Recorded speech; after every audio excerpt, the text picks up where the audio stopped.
Hey guys, welcome into History Monday. We finish our wonderful series on Afghanistan. Now we're transitioning into a much more depressing, much more dark, much more consequential U.S. invasion, and that is the invasion of Iraq in 2003, all the way up until today. So let's get into it.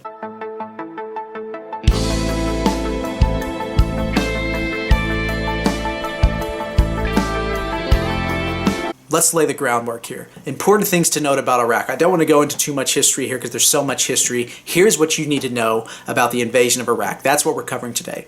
The first thing is this. Iraq fought Iran in the 1980s and was a U.S. ally in that war, right? Because in the Middle East, the U.S.'s main adversary was Iran. And so when Iraq attacked Iran, the U.S. backed Iraq. And there's actually a really famous sort of photo press conference where Donald Rumsfeld is walking in and he's shaking the hand of Saddam Hussein, which is quite ironic given that 20 years later he would sort of lead the effort into invading Iraq and toppling Saddam's regime. During this war, Iraq importantly used chemical weapons against Iran, and Iran comes to the UN, comes to the international community and says, are you guys going to sanction Iraq? This is clearly a violation of international law, but the international community doesn't because they want Iran to fall, and so they don't sanction Iraq.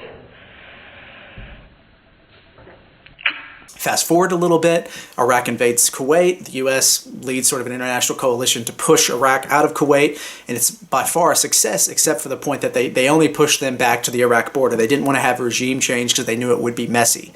After this, you have Iraq bombing the Kurds in the north. They're sort of notorious villain up in the north. Iraq and Saddam uses chemical weapons against the Kurds. And then during this time, there's also this massive drive to develop a weapon of mass destruction, nuclear weapons, biological weapons, chemical weapons. So it's very important to also point out that out of Iraq's population, the vast majority are Shia, which is one strand of Islam, whereas the minority are the Sunni, but the minority, the Sunni, were in power during Saddam Hussein. So Saddam Hussein was a Sunni. His main government leaders in the military and other parts of the government were Sunni. And so this sectarian divide is going to become really important during the occupation because the occupation leads to a civil war that plays out along these sectarian lines. So keep that in mind.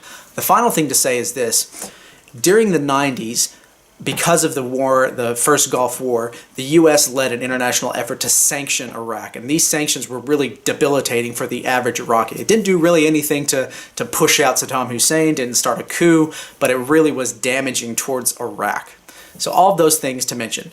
Iraq had chemical weapons, had used chemical weapons, was notably developing, was verified by the international community at different points, was trying to develop weapons of mass destruction, and was by and large a pariah, an international pariah state that wasn't involved, wasn't ingratiated into the greater international order because of these violations. So 9/11 happens, 2001. Immediately the Bush administration is starting to push this suspicion, or can we find a correlation between Iraq and 9/11? There's been a lot of talk, a lot of media, a lot of books written about the massive intelligence failures in Iraq. So I'm not going to go too far in depth. I just want to say this.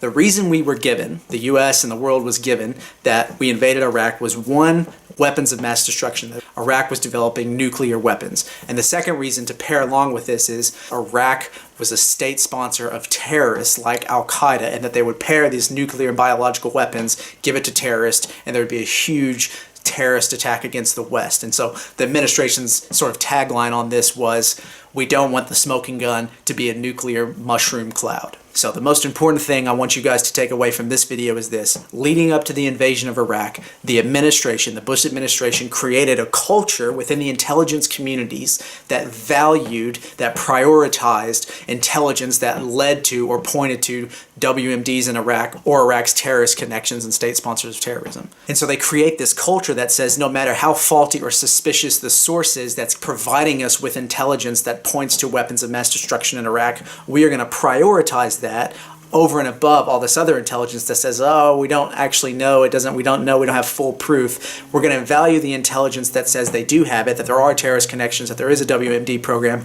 because it gives us the justification we need to invade Iraq.